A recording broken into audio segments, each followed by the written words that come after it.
বাগানের মালিককে খুঁজে পেল, যাওয়ার পর বলতেছেন হুজুর আপনি আমায় মাফ দিন, আপনি আমায় মাফ করে দিন, আপনি আমায় ক্ষমা করে দিন। কেন কেন কি এমন ভুল করেছো তুমি আমার কাছ থেকে ক্ষমা চাচ্ছো?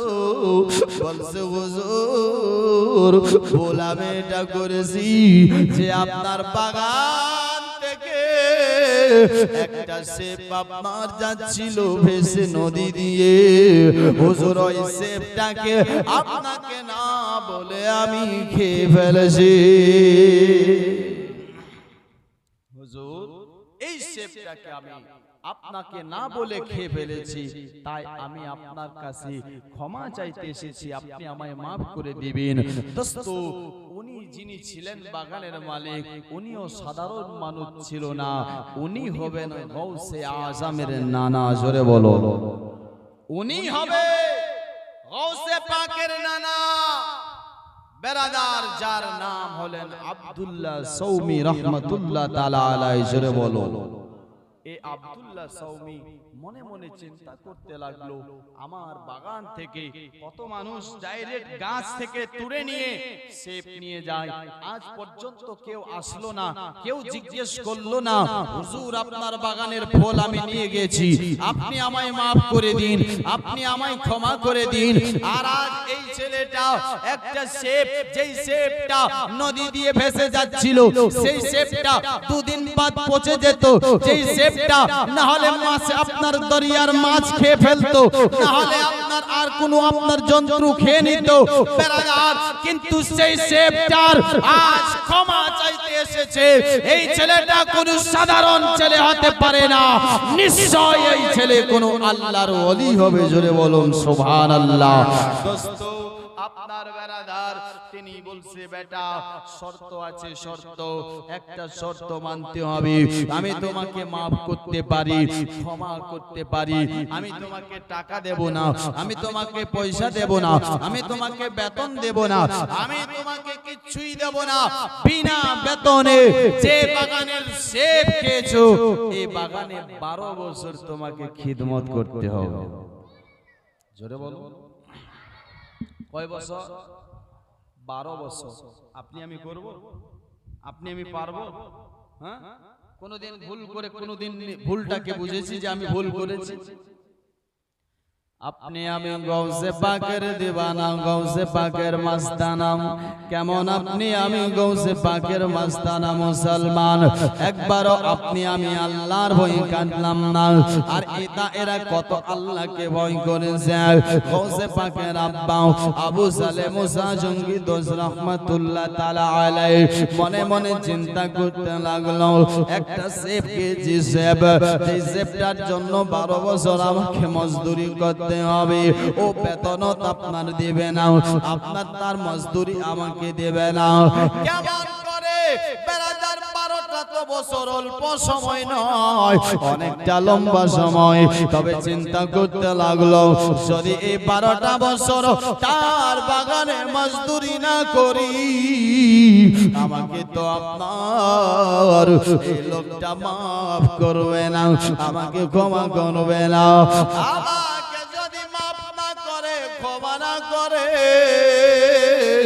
তাহলে তো আল্লাহর জাহান্নামে যেতে হবে।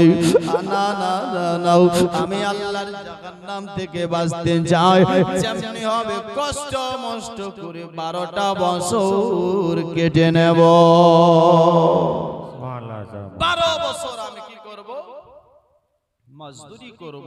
বেরাদার 12টা বছর হলো, 12টা বছর পরে আপনার বেরাদার যখন 12 বছর মোকাম্মল হয়ে গেল, 12 বছর পরে এবার দেখেন আবু সালে মুসা জঙ্গি দোস বাগানের মালিকের কাছে গিয়েছে, যাওয়ার পর বলতেছে হুজুর আপনি আমায় মাফ করে দিন, আপনি আমায় ক্ষমা করে দিন, আপনি আমায় মাফ করে দিন, আমার 12টা বছর হয়ে গেছে, এখন আমি বাড়ি যেতে চাই, আমি এখন নিজের এলাকায় যেতে চাই, হুজুর আপনি আমায় মাফ দিন, আপনি আমায় ক্ষমা করে দিন। বাগানের মালিক বলছে বেটা আমি তোমায় মাফ করব, আমি তোমায় ক্ষমা করব, তবে আমি তোমার কাছ থেকে তুমি যে বাগানে 12টা বছর মেহনত করেছো, আমি তোমার হাত দ্বারা একটা সেব খেতে চাই, সেব পারবা না বেটা, আমাকে তোমার হাত দ্বারা একটা সেব খাওয়াবে। বলছে হুজুর ঠিক আছে, আমি আপনাকে খাওয়াতে পারবো। দৌড়ে বাগানে গেল, বাগানে যাওয়ার পর একটা সেব তুলে এনে বাগানের মালিককে দিল।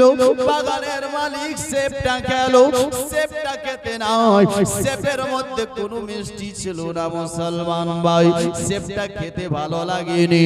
বাগানের মালিক বলছে বেটা তুমি 12 বছর বাগানে মজদুরি করলে, তারপর তুমি এখনো বুঝতে পারলে না কোনটা সেব মিষ্টি করবে আর কোনটা করবে না। আবু সালেহ মুসা জঙ্গি দোস্ত রাহমাতুল্লাহ তাআলা আলাইহি বলছে হুজুর খোদার কসম করে বলে আপনার বাগানে যখন থেকে মজদুরি করেছি একটা সেবও আমি আবু সালের মুখে যায়নি। জোরে বলুন না সুবহানাল্লাহ। একটা সেবও আমি মুখে দেইনি। কেন? একটা সেব নদী দিয়ে ভেসে যাচ্ছিল, সেই সেবটাকে আমি খেয়ে আজ 12 বছর মজদুরি করতে হচ্ছে, আর আজ আমি কেমন করে আপনার বাগান থেকে তুলে খাবো?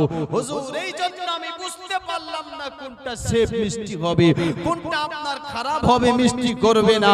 দোস্ত বন্ধুগণ ভাই, আবু সালেহ বলছে হুজুর আপনি আমায় maaf করে দিন, আপনি আমায় ক্ষমা করে দিন, আপনি আমায় যেতে দিন। যেতে বলছে বেটা যেতে তো দেব, তবে আর একটা শর্ত। জোরে বলো সুবহানাল্লাহ মাশাআল্লাহ। আরেকটা কি শর্ত?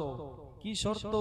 বলছে শর্ত হলো এটা হুজুর, শর্ত হলো এটা যে এ বেটা তোমাকে বিয়ে করতে হবে। বিয়ে, আমার একটা বেটি আছে। জোরে বলো কি আছে? বেটি আছে।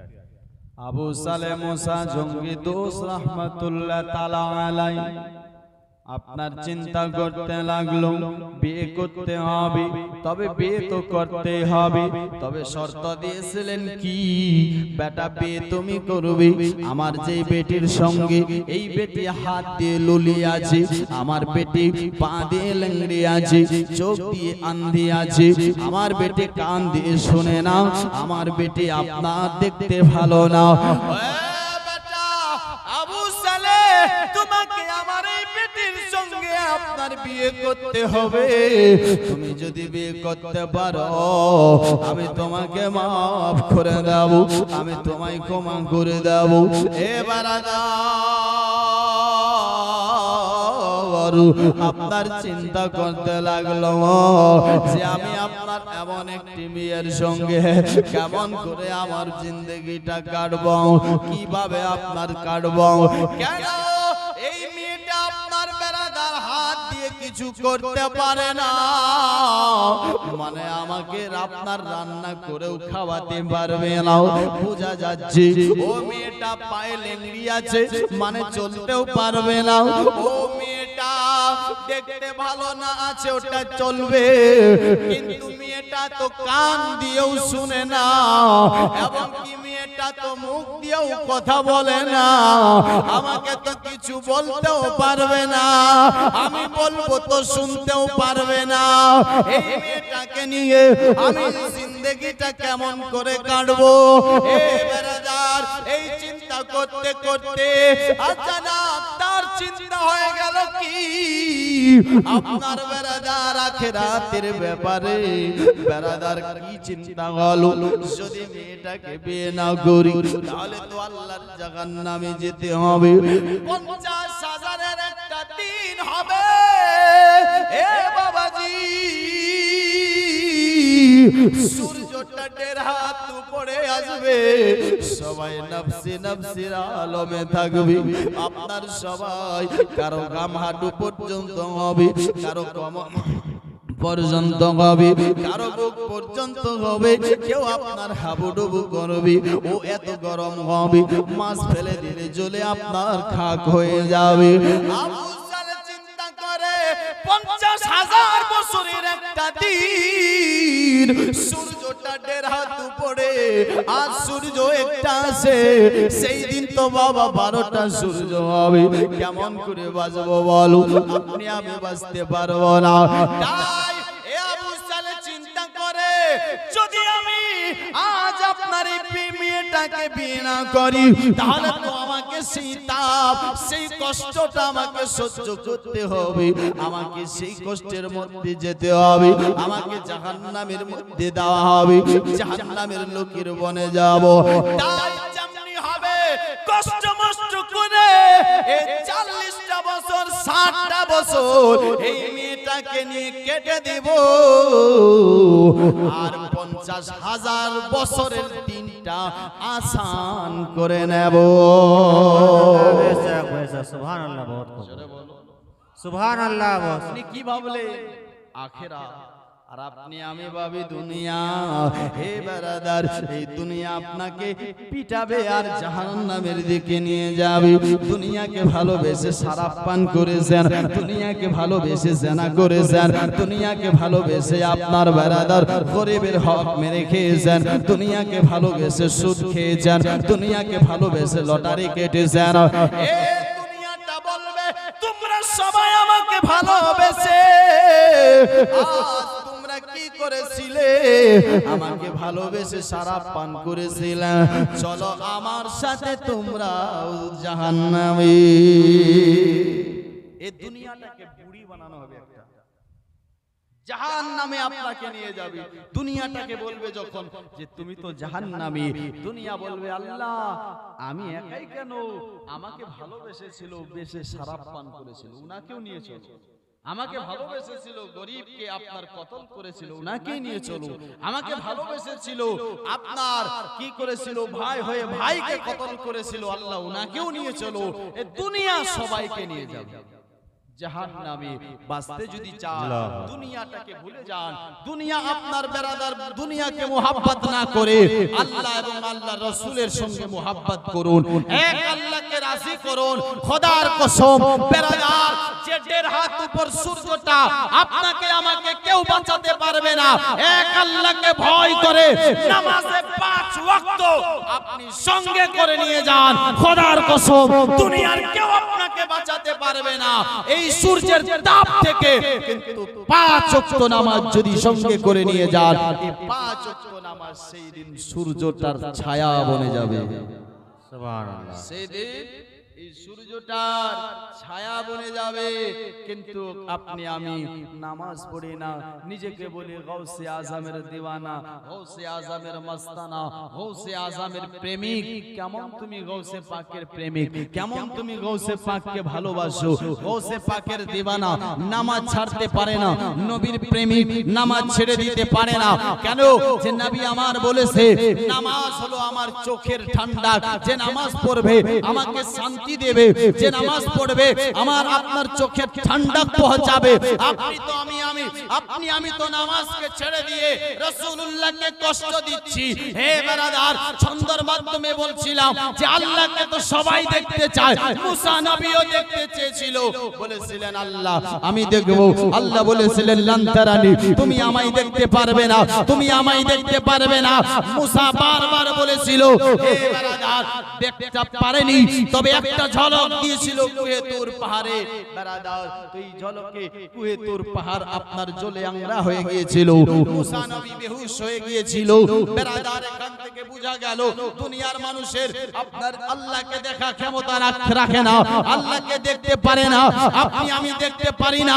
তবে বারাদার দেখবো কেমন করে? নবী আমার বলেছেন as-salatu mi'rajul mu'minin, যে নামাজ হলো মুমিনদের জন্য মেরাজ। এ দুনিয়ার লোকেরা, হে আমার উম্মত উম্মতিরা, তোমরা নামাজে 5 ওয়াক্ত আদা করে নাও, এই নামাজের মধ্যে তোমাদের আল্লাহ দেখা মেরাজ হয়ে যাবে। জোরে বলো সুবহানাল্লাহ, সুবহানাল্লাহ। নামাজের ভিতরে আল্লাহ দেখতে পাবে। কিন্তু আপনি আমি নামাজটাই ছেড়ে দিয়েছি, নিজেকে বলি নবীর আশিক নাকি। একটা আপনার আমি মাসলা বলি, যে বেরাদার নামাজ এতটা আপনার গুনাহগার, ওলামায়ে কেরাম আছে, এতটা নামাজকে ছেড়ে দেওয়া এত বড় গুনাহ যে একজন জিনা করনে वाला আর একজন মানুষকে কতল করে দেওয়া, জেনা আর মানুষকে কতল করে দেওয়ার থেকেও নামাজকে ছেড়ে দেওয়া, ওই লোকটা বেশি বড় গুনাহগার হয়। বুঝেছেন কেমন করে? হযরত নবী মুসার জামানার একটা ঘটনা, বেশটা একটু ভাই কম করে দেন, হ্যাঁ হালকা কম করবেন, আর একটু মানে আওয়াজটা শুধু এখানে হয়ে গেছে, একটু যেন পুরা মেহফিলে একটু গুঞ্জে এরকম করেন। মুসা নবীর জামানায়, কোন নবীর? একটা মেয়ে, যেই মেয়েটা হ্যাঁ সুন্দর ছিল, ওটাকে ভালো করে দেন। মুসা নবীর জামানা, আপনার এই মেয়েটা জেনা করেছিলেন। কি করেছিলেন বাবা? জেনা। এবং জেনা করে পেটে বাচ্চা ধরেছে, পেটে বাচ্চা ধরেছে। বাচ্চা ধরার পরে আবার ওই মেয়েটা কি করেছেন? বাচ্চাকে জন্ম দিয়েছে। জন্ম দেওয়ার পরে আবার ওই মেয়েটা কি করেছেন? বাচ্চাটাকে কতল করে দিয়েছে, মেরে দিয়েছে। দেওয়ার পর মনে মনে চিন্তা করতে লাগলো,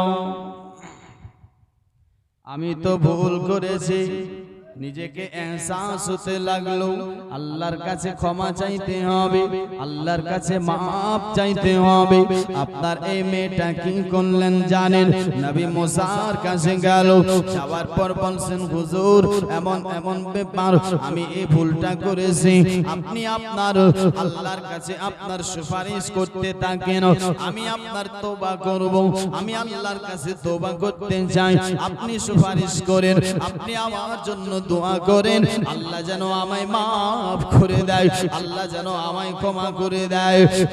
বাবাজি বন্ধুগণ ভাই, আপনার কথাটা শুনতে নাই হযরত নবী মুসা আপনার রেগে গেল, আর বলেছিলেন, তুমি এত বড় পাপী, এত গুনাহ করেছো যে তুমি জানা করার পরে বাচ্চা পেটে রেখেছো, আমার বাচ্চাকে জন্ম দেওয়ার পরে বাচ্চাটাকে কতল করে দিয়েছো, মানে অনেক বড় পাপী, তুমি এখান থেকে চলে যাও, তাহলে আল্লাহ তাআলা এই জমিনের মধ্যে আগ লাগিয়ে দিতে পারে। বাবাজি মেয়েটা সেই জায়গা থেকে শর্মিন্দা হয়ে আপনার জন্য চলে গেল। যখন চলে যাচ্ছিল, এমনি সময় জিবরিল আমিন সেখানে আসলেন। আসার পর বলছেন, ওগো আল্লাহর কালিম, ওগো আল্লাহর নবী মুসা, একটুখানি বলেন আপনি তাকে তাড়িয়ে দিয়েছেন কেন? তার কারণটা কি একটুখানি বলেন। মুসা নবী বলছে, উনি এত বড় পাপী গো, ওগো জিবরিল, উনি এত বড় পাপ করেছেন, এর মতন কি আর পাপী হতে পারে? হযরত নবী মুসাকে আল্লাহর ফেরেশতা জিবরিল আমিন বলতেছে, তুমি কি এর থেকে বড় পাপী গুনাহগার কে দেখেছো? বলে না না, এর থেকে কি আরো বেশি বড় গুনাহগার হতে পারে? জিবরিল আমিন বলতেছেন, হ্যাঁ, এর থেকেও বেশি বড় গুনাহগার হলো সেই ব্যক্তিটা যার হাত ভালো, যার পা ভালো, যার শরীরটা ভালো, এই ভালো থাকার পরে জেনে শুনে নামাজকে ছেড়ে দিল, এই ব্যক্তিটা জেনা আর কাতিলের থেকে বেশি গুনাহগার। আল্লাহু আকবার বলে সবাই আপনি একটু চিন্তা করে দেখেন, জেনা আর কাতিলের থেকে বেনামাজি গুনাহগার ভাই, আপনি আমি নামাজ পড়ি না, নামাজকে ছাড়বেন না, বেরাদার আপনি মরবেন, আপনার হাসরের ময়দান হবে, সর্বপ্রথম নামাজের প্রশ্ন করানো হবে আপনাকে। একটু আমি নামাজের দিকে যাই বেরাদার, গৌসে পাকের অনেক কারামত আপনার সামনে তুলে ধরবো, অনেক ইনশাআল্লাহ তাআলা বলবো। আসুন একটুখানি আপনার যেহেতু বলে চলে এসেছি, দিকে একটু বলে দে। নামাজ একটি এমন জিনিস যে রাসূল পাক বলছেন, জানো যদি একটা মানুষ নামাজ আপনার ছেড়ে দেয় কি হবে? নবী আমার বলছে, মেরাজ করতে গেলাম, যখন ওয়াপসি হচ্ছিলাম, বসার পথে আমি দেখতে পেলাম কি জানো, একটা দল আছে, যেই দলটাকে বড় বড় হাতুড়ি দিয়ে তাদের মাথাগুলোতে মারা হয়, মা খালাদেরকেও বলবো মা শুনে নান মা, তোমরা নামাজ না পড়ে সিরিয়াল দেখতেছো, নামাজ না পড়ে আপনার তোমরা কি করছো, মেলাতে যাচ্ছ, নামাজ না পড়ে বাজারে যাচ্ছ, একটুখানি শুনে নেন মা কি বলতেছে না, যে বড় বড় হাতুড়ি দিয়ে মাথার মধ্যে মারা হয় আর বারাদাত মাথা ফেটে যায়, আবার মাথার মগজটা বার হয়ে যায়, আবার মাথাটা ঠিক করা হয়, আবার মাথাতে হাতুড়ি দিয়ে আপনার মারা হয়, আবার মাথাটা ফেটে যায়। নবী আমার দেখে অবাক হয়ে যায়, জিবরিলকে বলছেন জিবরিল ব্যাপারটা কি বলো, এরা কারা, এরা এমন কি পাপ করেছে, এরা এমন কি গুনাহ করেছে, এদেরকে শাস্তিটা কেন দেওয়া হয়, এদের কেন কষ্টটা এরকম করে দেওয়া হয়, এরকম কি পাপ করেছে। জিবরিল আমিন বলতেছেন নবী গো ইয়া রাসূলুল্লাহ, এরা সেই ব্যক্তি যারা জেনে শুনে নামাজকে ছেড়ে দিয়েছে, যারা জেনে শুনে নামাজকে ছেড়ে দিয়েছে। কত আপনি আমি নামাজ ছেড়েছি ভাই, চিন্তা করে দেখেন, আপনি কি চান এই সাজাটা আপনার আমারও হোক? বেরাদার, জিবরিল আমিনকে নবী আমার আবার প্রশ্ন করছে, জিবরিল ব্যাপার কি, এই সাজাটা কতদিন পর্যন্ত চলবে, কতদিন একটুখানি বলো। জিবরিল আমিন বলছেন নবী গো ইয়া রাসূলুল্লাহ, এই বেনামাজি মানুষটা কবরে যাওয়ার পর থেকে কিয়ামত পর্যন্ত এরকমই সাজা হবে, এরকমই সাজা দেওয়া হবে। আবার হাসরের পর কঠিন হিসাবের পর আবার তার ঠিকানা জাহান্নাম হবে। দোস্ত তাহলে চিন্তা করে দেখেন, আপনি আমি চিন্তা করি না, আমি জানি আপনারা সবাই নাতের পাগল, এই জন্য পাগলের মতন শুধু এদিক ওদিক দেখছেন যে বয়ান হচ্ছে, নাত হচ্ছে না কেন। ইনশাআল্লাহ নাত অনেকই আছে, অনেক শোনাতে পারবো। একবার মহব্বতে বলুন সুবহানাল্লাহ।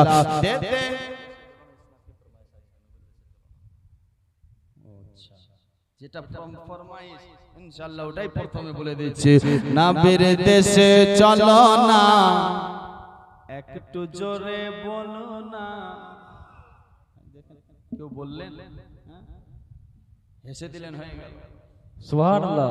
আমি একটু হৌসলা চাচ্ছি, এত দূর থেকে এসে আপনাদের সামনে আমি এত আওয়াজ দিয়ে বলতে পারছি, আপনি একটু হৌসলা দেওয়ার জন্য একটু সুবহানাল্লাহ বলতে পারবেন? সুবহানাল্লাহ বলেন, বলুন মহব্বতে সুবহানাল্লাহ। নবীর দেশে চলো না, হাত যখন হেলাবো বুঝে নেবেন তিনি ওইটাই চাচ্ছে, আপনাদের কাছে আমার ওইটাই চাওয়া, অন্য কিছু চাইবো না। একটু জোরে বলো, নবীর দেশে চলো না, জিয়ারতে ওই মদিনা, মদিনা, মদিনা, মদিনা, স্বপ্নে আমি দেখি সোনার মদিনা, স্বপ্নে আমি দেখি সোনার মদিনা, স্বপ্নে আমি দেখি সোনার মদিনা। আমার নবী সোনার ছবি তো জাহালের নূরের নবী, আমার নবী সোনার ছবি তো জাহালের নূরের নবী, সেই নবীকে দেখার তরে মন হলো মোর দেওয়ানা, স্বপ্নে আমি দেখি সোনার মদিনা। তাকবীর, নারে रिसालत, मसलके आला हजरत, फैजाने गौसुल वरा, जश्ने गौसुल वरा, हजरत अल्लामा मौलाना इब्राहिम रजा साहिब किबला, हजरत अल्लामा मौलाना इब्राहिम रजा साहिब किबला। नारे तकबीर, नारे रिसालत।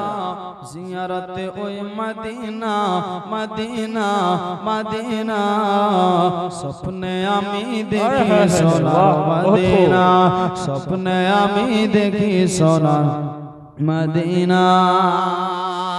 আমার নবী সোনার ছবি তো জাহানের নূরের নবী, আমার নবী সোনার ছবি তো জাহানের নূরের নবী, সেই নবীকে দেখার তরে মন হলো মোর দেওয়ানা, স্বপ্নে আমি দেখি সোনার মদিনা, স্বপ্নে আমি দেখি সোনার মদিনা। নবীর দেশে চলো না, একটু জোরে বলো না, জিয়ারতে ওই মদিনা, মদিনা, স্বপ্নে আমি দেখি সোনার মদিনা।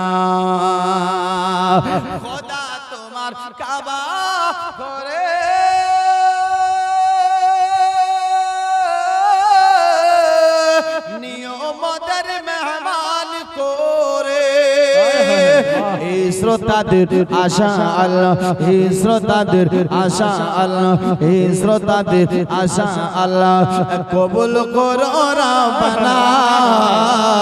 স্বপ্নে আমি দেখি সোনার মদিনা, স্বপ্নে আমি দেখি সোনার মদিনা, নবীর দেশে চলো না জিয়ারতে ওই মদিনা, মদিনা স্বপ্নে আমি দেখি সোনার মদিনা।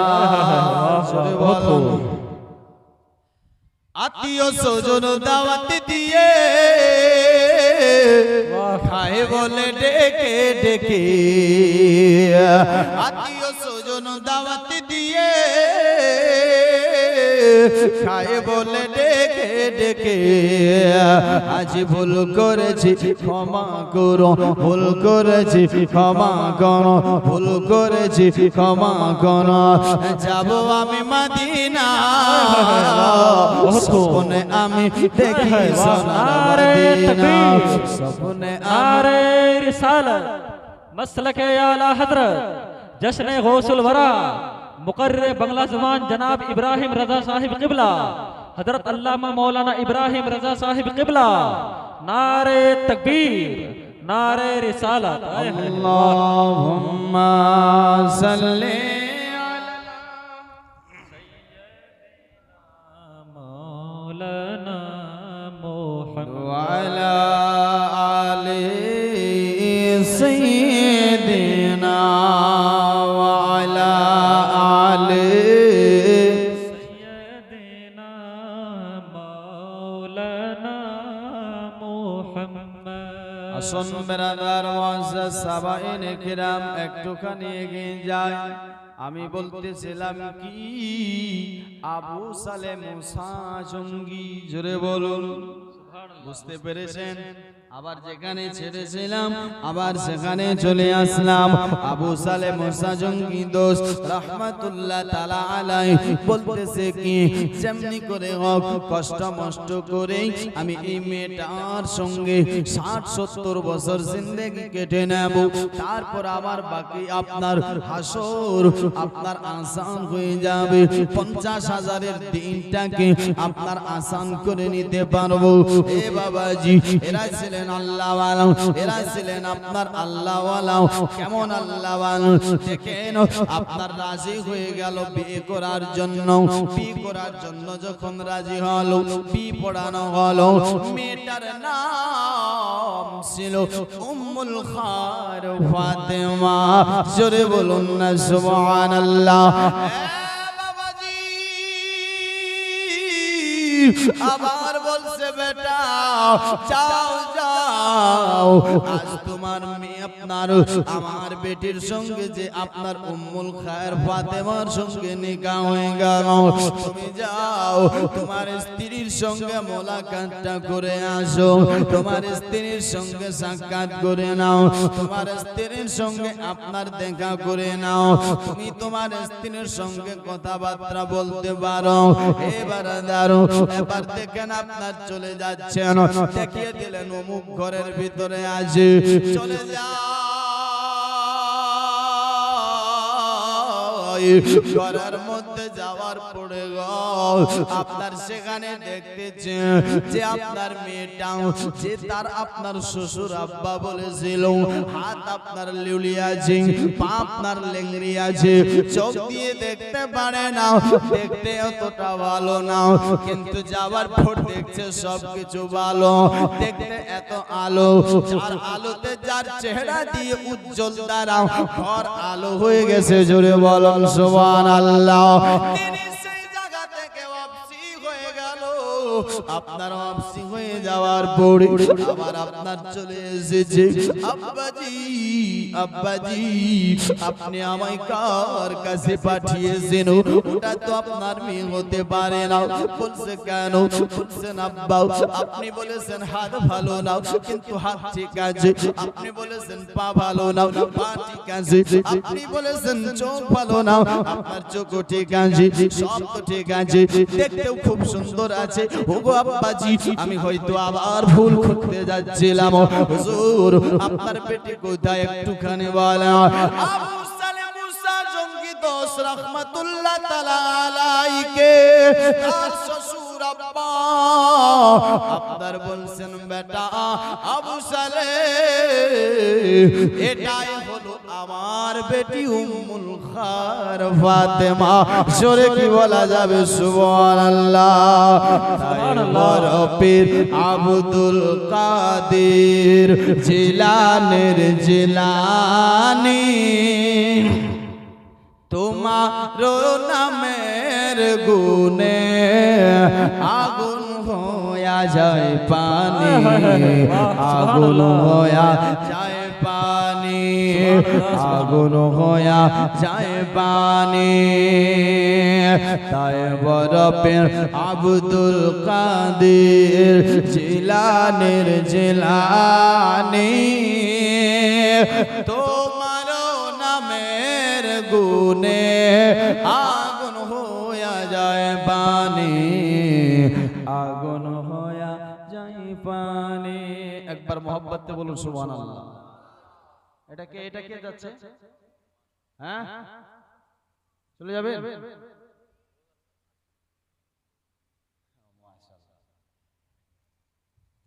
যাই হোক ব্রাদার ইসলাম মুআজ্জাজ সামাঈন, তো ইনি বলছে বেটা ওটাই হলো আমার বেটি উম্মুল খায়র ফাতেমা। বলছে আব্বা কি কথা বলছে? আপনি বললেন আপনার মেয়ের হাত ভালো নাই, পা ভালো নাই, চোখ দিয়ে দেখে না, মুখ দিয়ে কথা বলতে পারে না, কান দিয়ে শোনে না। বলছে এরকম ব্যাপার নয়।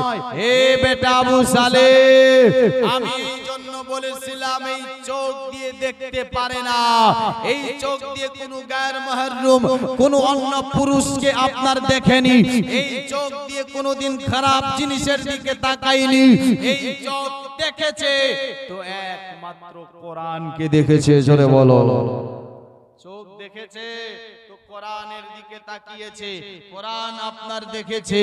মুখ দিয়ে এই জন্য বলেছি বাবা, এই মুখ দিয়ে কাউকে কোনোদিন গালি দেইনি, এই মুখ দিয়ে কাউকে কোনোদিন কষ্ট দেইনি, এই মুখ দিয়ে কোনোদিন আপনার কাউকে আপনার এমন কথা বলেনি, এই মুখ দিয়ে কথা বলেছে, এই মুখ দিয়ে আপনার পড়েছে তো কোরআন পড়েছে। জোরে বলুন সুবহানাল্লাহ।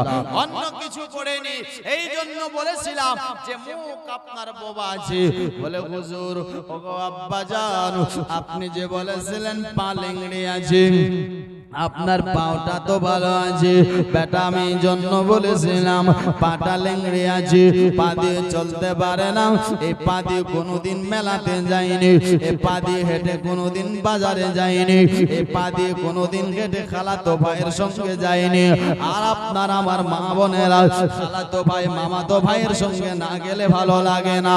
এ মা খালা শুনে যান রাতের বেলা, এই জন্য তো আজ তোমার পেট থেকে জন্ম নিচ্ছে কে? সুদখোর জন্ম নেয়, তোমার পেট থেকে জন্ম নিচ্ছে হারামখোর জন্ম নেয়, তোমার পেট থেকে জন্ম নিচ্ছে আপনার কে?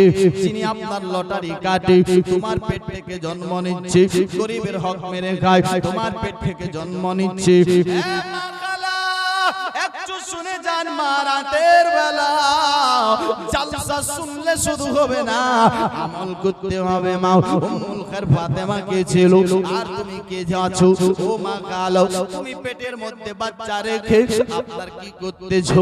আপনার হেডফোন ঢুকিয়ে কানের মধ্যে গান শুনতেছো। তুমি পেটের মধ্যে বাচ্চা রেখে আপনার দুনিয়ার বুকে আপনার মেলাতে যাচ্ছো, স্বামীর কথা মানছো না, শরীয়ত মানতেছো না, বোরকা পরে কোনো জায়গায় যাও না, আপনার পেপার দেখিতে যেখানে সেখানে যাও, মেলাতে যাও, বাজারে যাও। এই জন্য তোমার ছেলে সুদখোর হয়, হারামখোর হয়।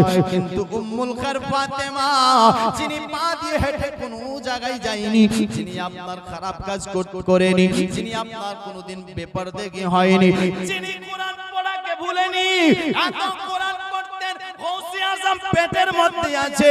এ বাবাজি, এ মা খালা, উম্মুল খায়র ফাতেমা পেটে বাচ্চা রেখে কোরআন তেলাওয়াত করতেন, আর গৌসে আজম মায়ের পেট থেকে শুনে শুনে হাফিজ হয়ে গেছে। শুনে শুনে 18 পারা কোরআন শরীফ মুখস্থ জোরে বল। আর আমাদের মা বোনেরা যেরকম শিক্ষা দেয় তেরকম বাচ্চা শিক্ষা পায়, তাই কি না? হ্যাঁ, তোমার কাছে সব কেন, মায়ের পেটটাই হলো প্রথম শিক্ষা। মায়ের পেটের মধ্যে বাচ্চাদের প্রথম শিক্ষা, কিন্তু মায়েরা আমার শিক্ষা দেয় পেটে বাচ্চা রেখে হেডফোন ঢুকিয়ে দিল, গান শুনতে লাগলো, হে বেরাদার সিরিয়াল দেখছি। মা, এই জন্য তো তোমার ছেলে চোর হয়, এই জন্য তো তোমার ছেলে আপনার জেনাখোর হয়, আর তুমি দোয়া তাবিজ করছো, ঝাড় ফুঁক করছো, করে লাভ হবে না। কেন, শিক্ষাটাই তুমি এরকম দিয়েছো, শিক্ষাটাই এরকম দিয়েছো। তুমি নিজেকে বদলিয়ে নাও। তোমার ছেলে তোমার আপনার গৌসে আজম যদি নাও হতে পারে, তো গৌসে আজমের আশিক অটোমেটিক হয়ে যাবে। জোরে বলুন না সুবহানাল্লাহ। এই গৌসে আজম কে ছিলেন? কে? যিনি মুর্দাকে জিন্দা করত, মুর্দাকে জিন্দা করতেন। একদিন ছোট্ট বাচ্চা, গৌসে আজমের বয়স যদি আছে তো মাত্র 6 থেকে 7 বছর। কয় বছর? 6 থেকে 7 বছর। তো রাস্তা দিয়ে একটা মহিলা যায়। কে যায়? একটা মহিলা, মেয়ে মানুষ, বুড়ি। তবে সে শাড়ির আঁচলে কয়েকটা ডিম নিয়ে যাচ্ছিলেন। কি নিয়ে যাচ্ছিলেন? ডিম। ডিম নিয়ে যাচ্ছে। মেহমান আসলে আপনারা ডিম আনেন না? হ্যাঁ, আমি এসেছি, আমাকে ডিম সিদ্ধ করে খাওয়া হয়েছে, হ্যাঁ না? তো এরকমই মেহমান যদি আসে, মেজবান কি করে? তার খিদমত করে, যেই দিয়ে হোক না কেন। তো এরকমই ওই বুড়িটা দোকান থেকে ডিম কিনে নিয়ে যায়। কি কিনে? একটু জোরে বলুন না সুবহানাল্লাহ। একটু আস্তে বলেন সুবহানাল্লাহ। আরেকটু আস্তে, আরেকটু আস্তে। দে দে পাল তোলে দে, দে দে পাল তোলে দে, মাঝি খেলা করিস না, ছেড়ে দে নৌকা আমি যাব মদিনা। একটু জোরে বলো না। এখন আমি বলবো না, হ্যাঁ না? কেন যে আপনাদের যতক্ষণ পর্যন্ত আপনারা মুখটাকে খুলবেন না, যদি শুনতে চান আশা করছি খুলবেন। আস্তে আস্তে খুলছে আপনাদের মুখ। ওয়াকিয়াটা শুনে নেন, ঘটনাটা যে গৌসে আজম রাস্তাতে বুড়িটা ডিম নিয়ে যাচ্ছে। কি নিয়ে? ডিম নিয়ে যায়। গৌসে আজমের বয়স মাত্র 6 থেকে 7 বছর। গৌসে আজম বলছেন, মা তোমার শাড়ির আঁচলে কি আছে একবার বলো না। বলছেন, বেটা আমার শাড়ির আঁচলে মুরগির ডিম আছে। জোরে বলুন সুবহানাল্লাহ। গৌসে আজম বলছে, মা না না না, তোমার শাড়ির আঁচলে মুরগির ডিম নাই, তোমার শাড়ির আঁচলে মুরগির বাচ্চা আছে। জোরে বলো আরো সুবহানাল্লাহ। তোমার শাড়ির আঁচলে মুরগির বাচ্চা। বলে, বেটা আমি আপনার ডিম দোকান থেকে কিনে নিয়ে আসলাম। বলছেন, মা আপনার শাড়ির আঁচলে মুরগির বাচ্চা। বলে, ডিম আছে। ইনি বলছে বাচ্চা আছে, উনি বলছে ডিম আছে। আপনার ইনি বলছে বাচ্চা আছে। বারাদার বন্ধুগণ ভাই, দুইজনে আপনার কথা কাটাকাটি হয়ে যায়। বুড়িটাকে গৌসে আজম বলতেছে, মা একবার আপনি তাকিয়ে দেখেন না, একবার দেখেন তো সেই কি আছে। আছে তো কি আছে। বুড়িটা আঁচলের দিকে তাকায়, যে কয়টা ডিম নিয়ে এসেছিল সব কয়টা মুরগির বাচ্চা হয়ে গেছে। যেন মুরগির বাচ্চা হয়ে গেছে। বাবাজি বন্ধুগণ ভাই, একটুখানি চিন্তা করে দেখুন না। তাই কে ছিলেন গৌসে আজম? পুরোটা একটু রেগে গেল, আমার বাড়িতে মেহমান এসেছে, কিন্তু বাচ্চা আপনার মুরগির বাচ্চাকে আমি কি করব? আপনার এই শিকায়ত, এই আপনার বেরাদার তার শিকায়ত করলেন কার কাছে? আপনার তার নাম, যার নাম ছিলেন আব্দুল্লাহ সৌমি রাহমাতুল্লাহ তাআলা আলাইহি, তার কাছে নিয়ে গেল। হুজুর এমন এমন ব্যাপার আপনাকে বিচার করতে হবে। কি বিচার বলো? একটা বাচ্চা রাস্তার মধ্যে আমার আপনার ডিমগুলোকে মুরগির বাচ্চা বানিয়ে দিয়েছে। হুজুর আপনাকে এর বিচার করতে হবে। ও বাবাজি আপনার কথাটা শুনতে নাই, বলতেছে কাজ করো, ওই বাচ্চাটা যেখানে আছে বাচ্চাটাকে ধরে নিয়ে আসো। বাচ্চাটাকে ধরে নিয়ে গেল। যাওয়ার পর দেখতেছে তারই নাতি ছিল, তার নাম গৌসে আজম ছিল। বাবাজি আপনার কথা হযরত আব্দুল কাদের কি দেখার সঙ্গে সঙ্গে আপনার তার নানাও চিন্তা করতে লাগলো, এত ছোট বাচ্চাও আজ কারামাতি দেখাতে শুরু করে দিয়েছে। বড় হলে তার কারামাতি কালাম কি হবে? বড় হলে সে আপনার কি করতে পারে? ও বাবাজি তবে একটু শান্ত করার জন্য, একটু আপনার বেরাদার তাকে ধমকার জন্য একটু তাকে ধমকাতে লাগলো, চমকাতে লাগলো। হাতে একটা লাঠি নিল, নেওয়ার পর গৌসে আজম আব্দুল কাদের কে তার নানা যেন তাড়াতে লাগলো। গৌসে আজম পালাতে লাগলো, তার নানা তাড়াতে লাগলো। গৌসে আজম পালাতে লাগলো। পালাতে পালাতে পালাতে আপনার একটা কবরস্থানের দিকে চলে গেছে। কবরস্থানে যাওয়ার পরে আপনার কি করেছেন জানো? গৌসে আজমের নানা পিছন দিকে আসতেছে। গৌসে আজম কবরস্থানে গিয়ে বলছে, ও কবরের ব্যক্তিরা তোমরা ঘুমিয়ে আসো, তোমরা আরাম করতেছো, দেখছো নি আমার নানা আমাকে মারার জন্য লাঠি নিয়ে এসেছে। তোমরা যদি আপনার বাঁচতে চাও, তোমরা যদি জান বাঁচাতে চাও, তোমরা আপনার আমার সাথে সাথে পালাও। হযরত গৌসে আজমের কথা বলতে নাই বাবাজি। গৌসে আজম যখন বলে মারার জন্য আছে, পালাও পালাও পালাও, কবরের যত মুর্দা ছিল সমস্ত মুর্দা জিন্দা হয়ে গৌসে আজমের পিছনে পিছনে পালাচ্ছিল। গৌসে আজমের পিছনে পিছনে নানা তার বলছে, এ আব্দুল কাদের কি করছো? এটা কি? বলছেন নানা তুমি যে আমাকে মারতে আসছো তোমার কি না এটা জানা? বলছে নানু ভাই আমার তো জানা আছে, তুমি এই কাজ করিও না, এটা এখন থেকে না করাটাই ভালো। আমার নানু ভাই এক কাজ করো, তুমি তাদেরকে সেখানে যেখানে আপনার ছিল সেখানেই যেতে বলো। দোস্ত বন্ধুগণ ভাই এই গৌসে আজম বলতেছেন নানা আপনি আপনার আগে ওয়াদা করেন না যে আমি তোমাকে মারবো না, আমি তোমাকে মারবো না। দোস্ত বন্ধুগণ ভাই আব্দুল্লাহ সৌমি তার নানা বলছে নানু ভাই আমি তোমায় মারবো না, আমি ওয়াদা করতেছি হাত লাগাবো না, আমি তোমাকে মারবো না। দোস্ত বন্ধুগণ ভাই গৌসে আজম বলতেছে, এই কবরের ব্যক্তিরা, এই কবরের মুর্দারা, তোমরা কি এখনো শুনোনি আমার নানা জান বলেছে আমাকে মারবে না, মানে তোদেরকেও মারবে না, তোমরা যেখানে ছিলে সেখানেই চলে যাও। জোরে বলুন সুবহানাল্লাহ।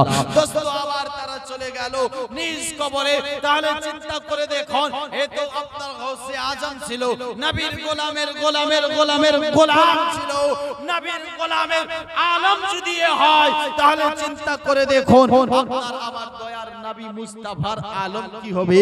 হে বারাদার আমরা নেকিতে কম হতে পারি, ইবাদতে কম হতে পারি, নিশ্চয় যদি আপনারা আউলিয়া আম্বিয়া রাসূলগণকে ভালোবাসি নিশ্চয় একদিন নবীর শাফাআত পেয়ে জান্নাতবাসী হব। জোরে বলুন সুবহানাল্লাহ।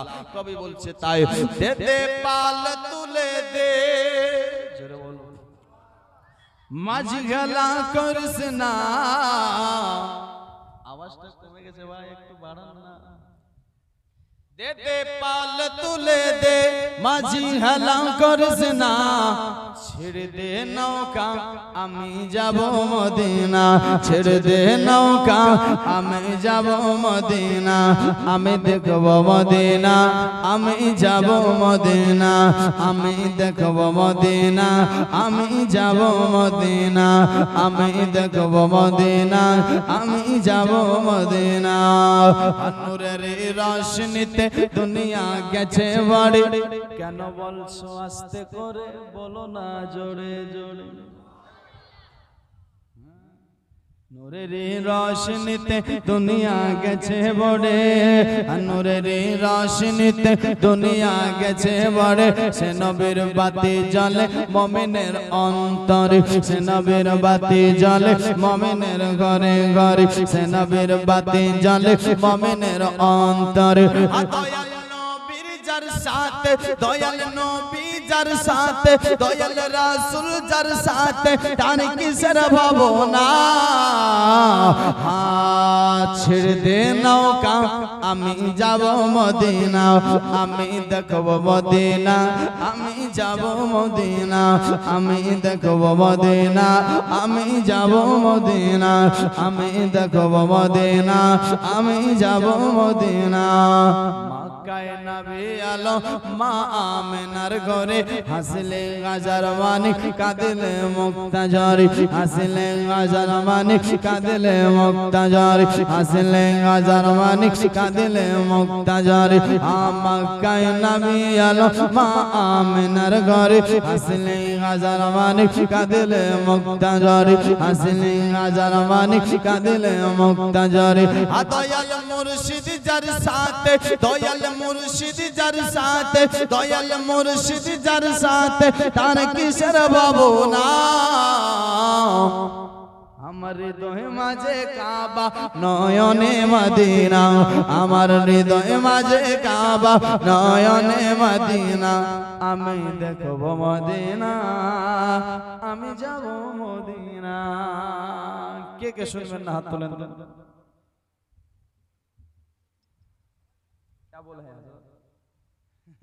আমি বলেছি কে কে শুনবেন না হাত তোলেন। কে কে শুনবেন হাত তোলেন। আর 10 মিনিট চলো নাকি? হ্যাঁ মাশাআল্লাহ সুবহানাল্লাহ। যাই হোক ইনশাআল্লাহ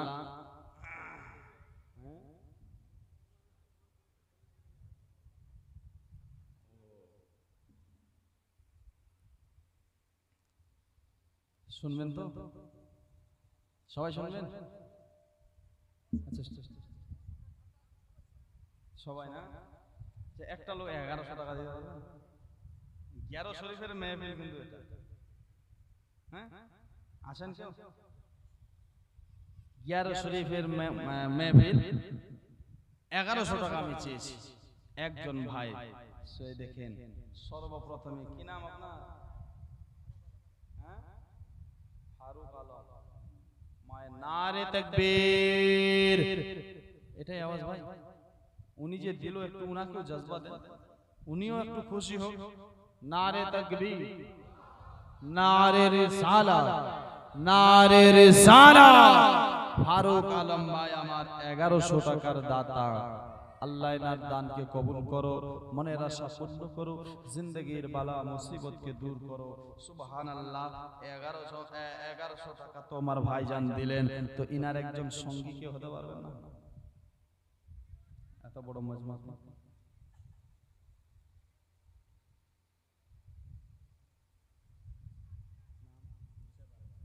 আপনি বেশি দিবেন তো? হ্যাঁ আপনাকে 5000 দেওয়া দরকার। এই গ্রামের আপনি সরকার দিবেন, বাকিটা পরে দিবেন নাকি? নারে তাকবীর, নারে রিসালাত।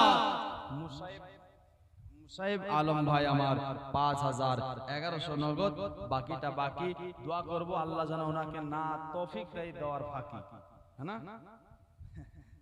যাই হোক ইনশাআল্লাহ দিবে। খুব ভালো মানুষ, উনারই বাড়ি আমার ইন্তজাম হয়েছে।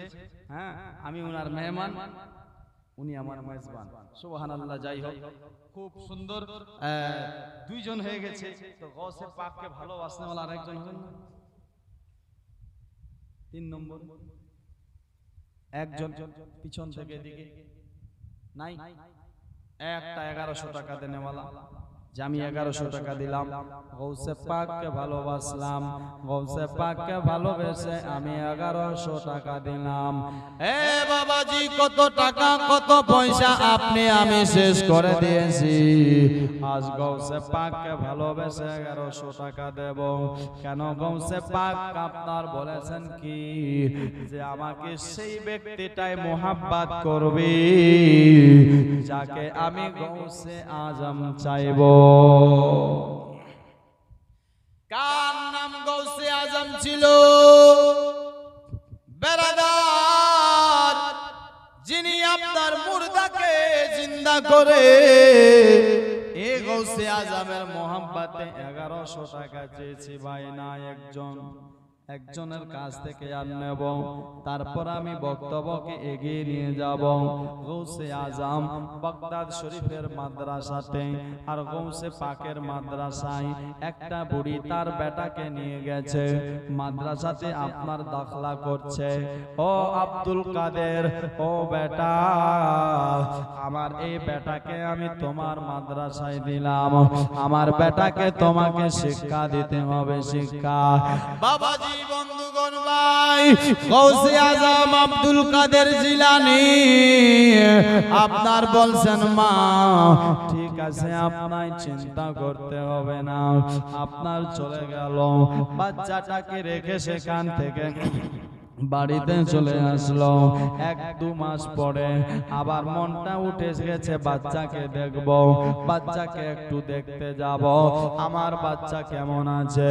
বাচ্চাটাকে দেখার জন্য আবার চলে গেলেন বেরাদার বাগদাদ শরীফে। যাওয়ার পর দেখতেছে ওই সময় খাবার সময় ছিল, বাচ্চাটা খেতে বসেছে। বাচ্চাটা যখন খাচ্ছিলেন এমনি সময় দেখতেছে বাচ্চাটা যেন ডাল আর চাল ভাত খাচ্ছে। ওই মুসলমান ডাল রুটি খাচ্ছে। যখন ডাল রুটি খেতে দেখলো খাচ্ছে ঠিক আছে, ছেলেটা দুবলা পাতলা হয়ে গেছে, ছেলেটা যেন শুকিয়ে গেছে, মানে আগে যেমন ছিল আর যেন তেমন নাই। মা যেন একটু মনে মনে কষ্ট পাই, আমি একটু আব্দুল কাদেরের সঙ্গে দেখা করব। বেরাদার মাদ্রাসার শিক্ষক যিনি ছিলেন তার কাছে গেল। যাওয়ার পর দেখছেন আব্দুল কাদের যেন মুরগা খাচ্ছে। জোরে বলো।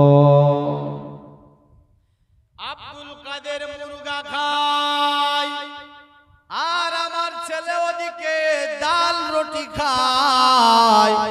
মুসলমান ভাই, আপনার দেখতে পেতে নাই, মায়ের মনে একটু আঘাত পেয়ে গেল। কেন? যে আব্দুল কাদের তো মুরগা খায়, এক বুটি তো আমার বেটাকেও দিতে পারতো। আমার বেটা ডাল আর রুটি খাচ্ছেন, ইনি মুরগা খাচ্ছে। না না, আমি আর আমার ছেলেকে এই মাদ্রাসাতে রাখবো না, এই মাদ্রাসায় থাকতে দেব না, আমি বাড়ি নিয়ে চলে যাব। হে বেরাদার বন্ধুগণ ভাই, আব্দুল কাদের জিলানী রাহমাতুল্লাহ তাআলা আলাইহি খাচ্ছে। খাওয়ার পরে আবার কি করেছে বেরাদার, যত হাড্ডি ছিল সমস্ত হাড্ডিকে এক জায়গায় করে আপনার এই হাড্ডির উপরে আব্দুল কাদের হাত রেখে বলেছিলেন কুম্বে ইজনিল্লাহ, এ মুরগি তুমি যেমন ছিলে আবার তেমন হয়ে যাও। বেরাদার এই কথা বলতে নাই, আবার যেন সে মুরগিটা জিন্দা হয়ে চলতে লাগলো। জোরে বলুন না সুবহানাল্লাহ। মুরগি আবার জিন্দা হয়ে চলছে। আব্দুল কাদের বলছেন মা, তোমার ছেলে যেই দিন মুরগিকে জিন্দা করতে পারবে, ওই দিন তোমার ছেলে অটোমেটিক মুরগি খাবে। হে বেরাদার, আব্দুল কাদের বুঝাতে চাই, ওগো মা, তোমার ছেলে যেই দিন আব্দুল কাদেরের মতন হয়ে যাবে, ওই দিন তোমার ছেলেও মুরগি খাবে। হে বাবাজি, বন্ধুগণ ভাই, আপনি আমিও একটু চিন্তা করার দরকার আছে ভাই। গৌসে পাকের আশিক হলে শুধু হবে না, গৌসে পাককে কে ছিলেন যিনি এক এশার ওযু দ্বারায় 40 বছর ফজরের নামাজ পড়েছে। জোরে বলো। মানে এখান থেকে বোঝা যায় যে আব্দুল কাদের 40 বছর রাত্রে ঘুমায়নি, শুধু এক আল্লাহকে ডেকেছে, এক আল্লাহর ইবাদত করেছে। বাবাজি এখান থেকে বোঝা গেল যে আল্লাহওয়ালা এত আসানে হওয়া যায় না, আল্লাহওয়ালা এত আসানে হওয়া যায় না ভাই। আল্লাহকে রাজি করতে হলে দুনিয়ার বুকে অনেক কষ্ট করতে হবে, দুনিয়ার বুকে অনেক কষ্ট করতে হবে। আপনি আমি দুনিয়ার বুকে কষ্ট করতে পারি না। এ বাবাজি এরকম মা হতে হবে, পাপ হতে হবে। শুনেছেন হয়তো আপনারা হযরত আব্দুল কাদের জিলানী ছোট বয়স বেরাদার 7-8 বছর 6-7 বছর এই বয়সে আপনার বেরাদার ময়দানের দিকে গিয়েছে, ময়দানের দিকে আপনার চলছে। আচানক আল্লাহর তরফ থেকে আওয়াজ আসতেছে, আব্দুল কাদের তোমাকে দুনিয়ার বুকে ঘোরার জন্য পাঠা হয়নি। ঘোরার জন্য পাঠায়নি, কিসের জন্য? বেরাদার ইনি মাদ্রাসায় যাবে। কোথায় যাবে? মাদ্রাসা। আশফাক আলম 200 টাকা দিয়েছেন। আল্লাহ ইনার দানকে কবুল করো, মনের আশা পূর্ণ করো, জিন্দেগির বালা মুসিবতকে দূর করো। একবার সবাই বলুন ইয়া গৌস, ইয়া গৌস মেরে বিগড়ে एक बार बना देना, या गौस मेरे बिगड़े एक बार बना देना। মুজাহির আলম 500 টাকা, ইজহার আলম ভাই আমার 500। আল্লাহ ইনার দানকে কবুল করো, মনের আশা পূর্ণ করো, জিন্দেগির বালা মুসিবতকে দূর করো। আয়া গৌস মেরে বিগড়ে এক বার বানা দেনা, या गौस मेरे बिगड़े एक बार बना देना। मजदार महकशते, मजदार महकशते बस पार लगा देना, या गौस मेरे बिगड़े एक बार बना देना। গৌসে পাকের মা কি শিক্ষা দিয়েছেন? গৌসে পাককে দেখেন ছন্দে বলছে, কবি বলছেন তার চলে আফতার হোসেন চাচা আমার 500 টাকা দিয়েছে। আল্লাহ এনার দানকে কবুল করো, মনের আশা পূর্ণ করো, জিন্দেগির বালা মুসিবতকে দূর করো। একবার জোরে বলুন সুবহানাল্লাহ। জব গৌস চলে পড়নে तो माने नसीहत की, जब गौस चले पढ़ने तो माने नसीहत की, जब गौस चले पढ़ने तो मान नसीहत की। जितनी जितनी जितनी भी मुसीबत हो, जितनी भी मुसीबत हो, बेटा झूठ मत कहना, जितनी भी मुसीबत हो, बेटा झूठ मत कहना। শরীফা মাহরুম 200 দান করলো কি? ওনার বাবা সুবহানাল্লাহ ওনার দানকে কবুল করুক আল্লাহ, মনের আশা পূর্ণ করুক। শরীফা জানা ও জানাতে যদি ভুল করে থাকে আল্লাহ ভুলকে না দেখে আল্লাহ মাফ করে দিয়ে তার কবরখানাকে জান্নাতের বাগান বানিয়ে দাও। সকলে বলি আমিন সুম্মা আমিন। দেখেন 4 জন 500 করে হয়েছে, 1100 যদি বেশি হয় এই 5 নম্বরে একজন আর 500 টাকা দিবেন না? গৌসে আজম কে ছিলেন? সুবহানাল্লাহ মাশাআল্লাহ, ইনি দিবেন নাকি? এই যে দেখেন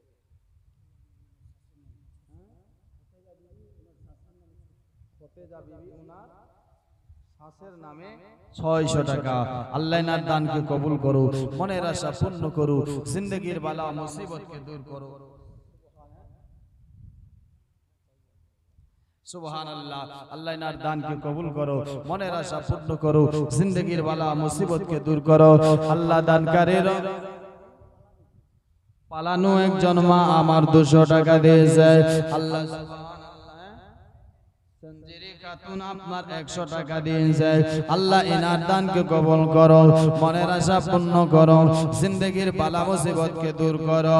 নাই ভাই আর একজন বাপ 6 নম্বরে যে আমি 500 টাকা দেব, গৌসে পাককে ভালোবেসে একজন যদি হয়ে যায় আমি আপনার মনে করব যেখানকার মানুষ গৌসে পাককে অনেক ভালোবাসে। মা খালাদেরকেও বলবো মা তোমাদের মধ্যে এমন কেউ একজন হবে না 500 টাকা দেনেওয়ালা? কেন মা তুমি গৌসে পাককে মোহাব্বত করে ভালোবেসে একটা 500 টাকা দেবে মা, এই টাকা আপনার বিফলে যাবে না। একদিন তোমাকে গৌসে পাকের মা উম্মুল খায়র ফাতেমা খুঁজে খুঁজে বার করে আল্লাহর কাছে সুপারিশ করে করে জান্নাতে নিয়ে যাবে। মা খালা এমন একজন কেউ নাই একটা 500 টাকা দেনেওয়ালা মা। অনেক টাকা অনেক পয়সা সাজগুজে শেষ করে দি, অনেক টাকা অনেক পয়সা আপনার ঘর বানিয়ে ফেলে দি, অনেক টাকা আপনার দুনিয়াতে আপনার বেফজুল খরচ করি মা গৌসে পাকের মোহাব্বতে পারবে না পবিত্র মেহফিলে। সুবহানাল্লাহ, দানকারীর মাতা পিতাকে আল্লাহ সুখে রাখো, কবরে নূরের টবে পড়া ইয়া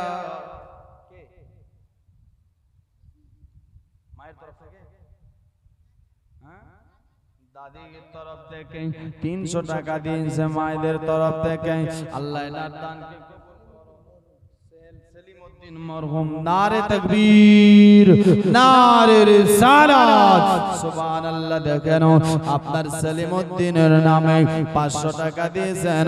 আল্লাহ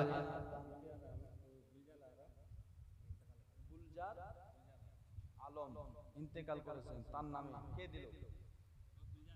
গুলজার দিয়েছে, ওর ছেলে দিয়েছে, ওটা হতে হবে না, ওর ছেলে দিয়েছে আপনার তার আব্বার জন্য 1000 টাকা। আরেকজন চাচা আমার দিয়েছেন 100 টাকা। আল্লাহ এনার দানকে কবুল করু, মনের আশা পূর্ণ করু, জিন্দেগীর বালা মুসিবতকে দূর করু। আর মা খালেরা এরা লক্ষ্মীর ভান্ডারগুলো বার করবে না? হ্যাঁ নাই কেরো একটা লক্ষ্মীর ভান্ডার 12 মাসের খানমা, তার মধ্যে আমি চাই আধা মাস 500 টাকা চেয়েছিল, 500 টাকা 11.5 মাসের বেতনটা তোমরাই খাবে মা। একটা 500 টাকা 15 দিনের মানে তার মানে বেতন। এই 15 দিনের আপনি কি পারবেন না মা গৌসে আজমকে ভালোবেসে, আপনার মাকে ভালোবেসে, নিজের শ্বশুরকে ভালোবেসে, নিজের শাশুড়িকে ভালোবেসে আপনার 500 টাকা দিতে? আমি ছন্দ পড়ছি কেন মায়েরা আপনার নিজের ছেলেকে খুব ভালোবাসে। কবি বলছেন তার চলে গর্ভধারণী মা দুঃখের দন আমার জন্ম দুঃখিন মা, গর্ভধারণী মা দুঃখের দর আমার জন্ম দুঃখিন মা। মায়ের কান্দন যাবত যে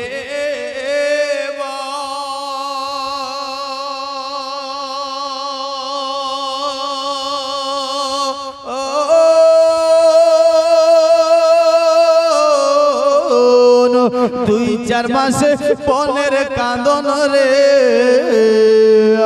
আজ ঘর পরিবারের কাঁদন কয়েকদিন বড় থাকে না